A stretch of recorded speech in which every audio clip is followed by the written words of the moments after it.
बच्चों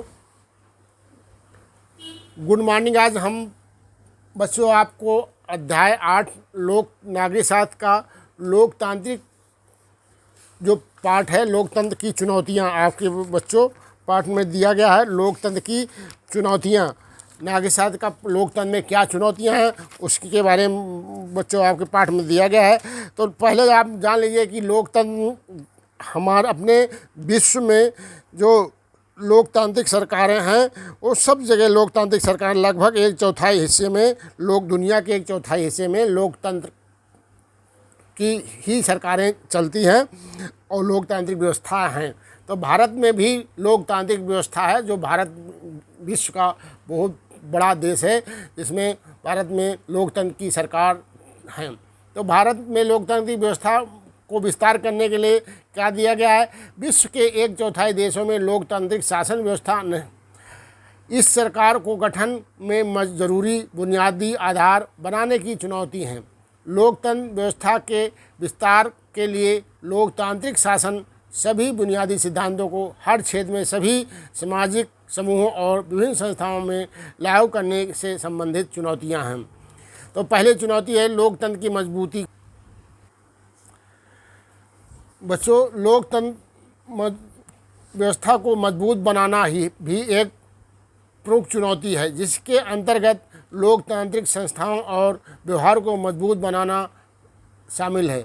दूसरों अर्थों में संस्थाओं की कार्य पद्धति को सुधारना और शक्ति संपन्न करता है, जिससे जनता की भागीदारी और नियंत्रण में वृद्धि हो सके, जिससे निर्णय लेने की प्रक्रिया पर धनी और प्रभावशाली लोगों के नियंत्रण और प्रभाव को कम करने की आवश्यकता है।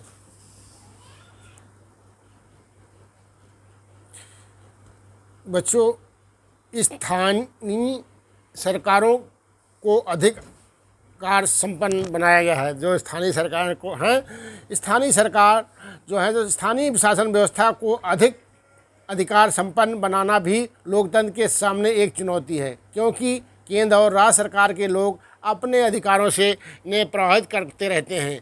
भारत में लोकतंत्र के विस्तार की चुनौतियों कुछ सामाजिक हैं। आर्थिक रूप में से पिछड़े वर्गों ने अभी तक राजनीतिक शक्ति प्राप्त नहीं की है।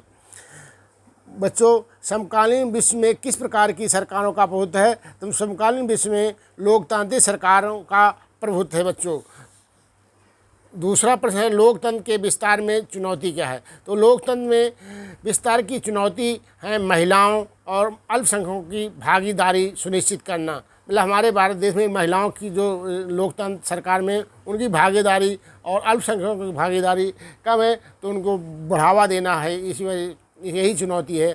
दूसरा, भारत सरकार द्वारा अक्टूबर 2005 में किस कानून को बनाया गया था? बच्चों, तो भारत सरकार द्वारा अक्टूबर 2005 में सूचना का अधिकार कानून को बनाया गया था। बच्चों, जिससे हम विभिन्न जो सूचनाएं चाहते हैं उनको क्या कर सकते हैं? 2005 के कानून क्या जो लागू किया गया उसके अंतर्गत हम विभिन्न सूचनाएं मांग सकते हैं। बच्चों, इसी में तमानवाद होते हैं। तो क्षेत्रवाद, आपके उसमें क्षेत्रवाद क्या है? क्षेत्रवाद उसे कहते हैं जिसके अंतर्गत देश के किसी स्थान के लोग भाषा, धर्म, जाति, भौगोलिक स्थिति अथवा सामाजिक व आर्थिक कारणों से उत्पन्न पाए अपने को अलग समझते हैं, अपने क्षेत्र के विकास के लिए प्रयत्नशील होते हैं। तो बच्चों, ये क्षेत्रवाद है।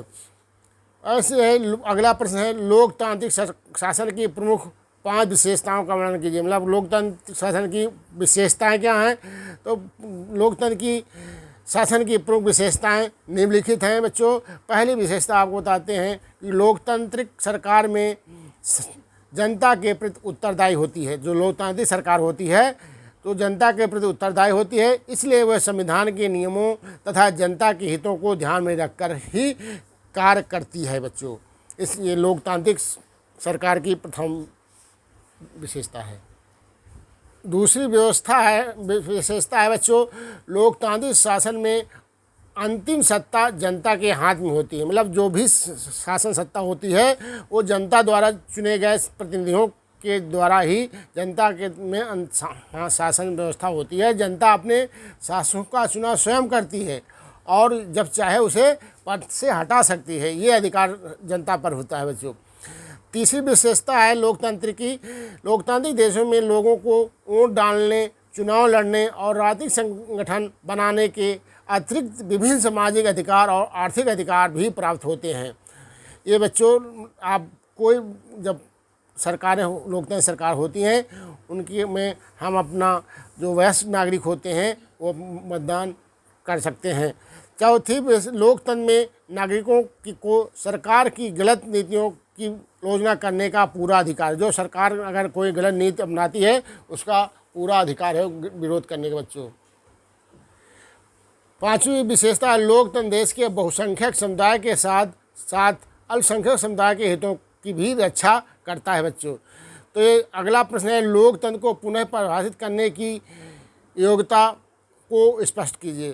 तो लिखा है, लोकतंत्र की परिभाषा को पुनः परिभाषित किया जा सकता है यदि निम्नलिखित योग्यताओं को शामिल कर दिया जाए। तो नंबर 1 है, लोगों द्वारा चुने गए शासक ही संपूर्ण मुख्य फैसले ले। चुनाव में लोगों को वर्तमान शासकों को बदलने के लिए उचित विकल्प और अवसर मिलना चाहिए और अवसर एक समान आधार पर सभी लोगों के लिए उपलब्ध होना चाहिए।